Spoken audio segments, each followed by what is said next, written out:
श्री स्वामी समर्थ. आज आपण पाहणार आहोत गुलाबजामुन कसे तयार करायचे. त्याकरता आपण कुठल्याही कंपनीचं रेडीमेड प्रीमिक्स आपण गुलाबजामुन प्रीमिक्स घेऊ शकतो. इथे मी 200 ग्रॅमचं प्रीमिक्स घेतलेलं आहे.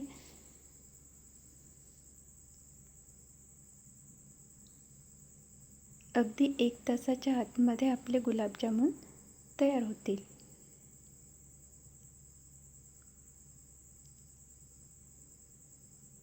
अगदी वेळेवरती कोणी गेस्ट आपल्याकडे येणार असतील किंवा काही गोड खावंसं वाटत असेल तर लगेच आपण तयार करू शकतो. या प्रीमिक्समध्ये आपण रूम टेम्परेचरवरचं दूध घेतलेलं आहे. ते दूध आपण यामध्ये घालणार आहोत.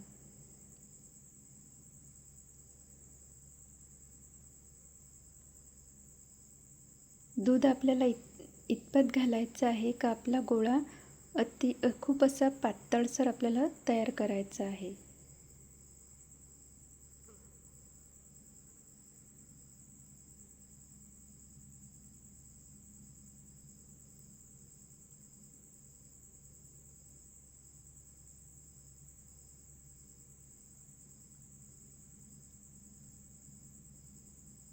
पातळसर आपला गोळा तयार झालेला आहे. आणखी थोडं दूध आपण घातलेलं आहे, कारण जेवढा आपण पातळ गोळा तयार करणार तेवढे आपले गुलाबजामुन आतपर्यंत व्यवस्थित त्यामध्ये पाक जाऊ शकेल. नाही जर आपण आत्ताच गोळा घट्ट केला तर आपले गुलाबजामुन आतमध्ये सुद्धा असे घट्ट गोळा राहील आणि त्यामध्ये पाक जाणार नाही. बघू शकता किती पातळ आपण गोळा भिजवलेला आहे. 15 ते 20 मिनिट आपल्याला अशा प्रकारे एकसारखं मळून घ्यायचं आहे. त्यानंतर हा गोळा काही वेळानंतर घट्ट व्हायला लागेल. त्यानंतर आपण लहान लहान गुलाबजामुनचे गोळे तयार करून घेऊया. गोळे तयार करताना अगदी छोटी साईज तयार करायची.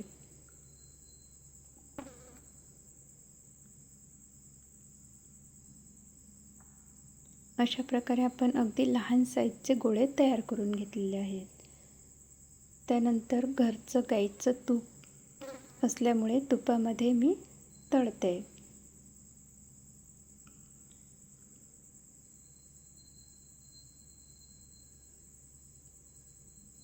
अगदी मंद आचेवरती म्हणजे अगदी लो फ्लेमवरती आपल्याला हे गुलाबजामुन तळून घ्यायचे आहेत. लो फ्लेमवरती आपण गुलाबजामुन तळून घेतले तरच ते आतपर्यंत व्यवस्थित तळले जातील.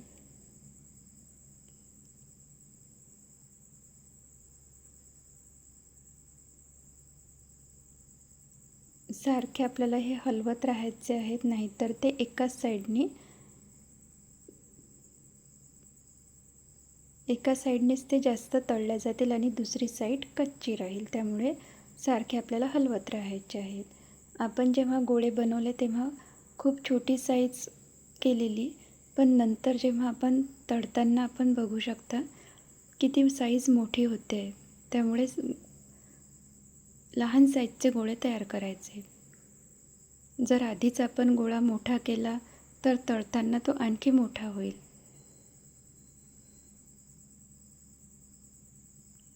अशा प्रकारे डार्क कलर येईपर्यंत आपल्याला स्लो फ्लेमवरतीच हे सर्व गुलाबजामुन तळून घ्यायचे आहेत. छान डार्क कलर आलेला आहे, पण पाकामध्ये टाकल्यानंतर आणखी त्याला डार्क कलर येतो.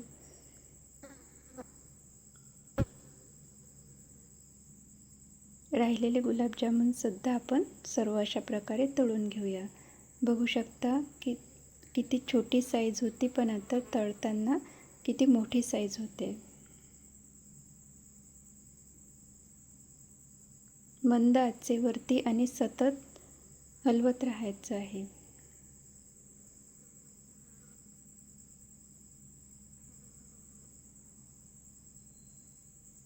दुसऱ्या साईडला आपण पाक तयार करायला ठेवूया.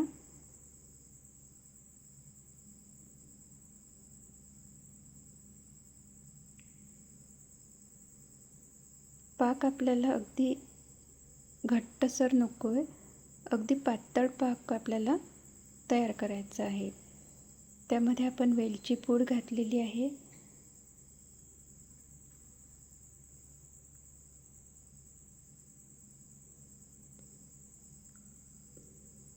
आणि या पाकामध्ये आपण सर्व गुलाबजामुन घालून घ्यायचे आहेत आणि नंतर त्या पाकाला 2 मिनिट उकळी येऊ द्यायची आहे. म्हणजे त्या उकळत्या पाकामध्ये आपल्याला हे गुलाबजामुनचे गोळे सर्व उकळून घ्यायचे आहेत.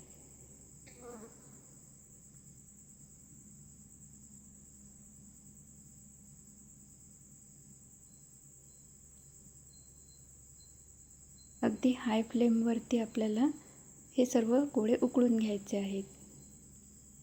2 मिनिट फक्त, त्यानंतर गॅस बंद करायचा. अशा प्रकारे झटपट आपले गुलाबजामुन तयार.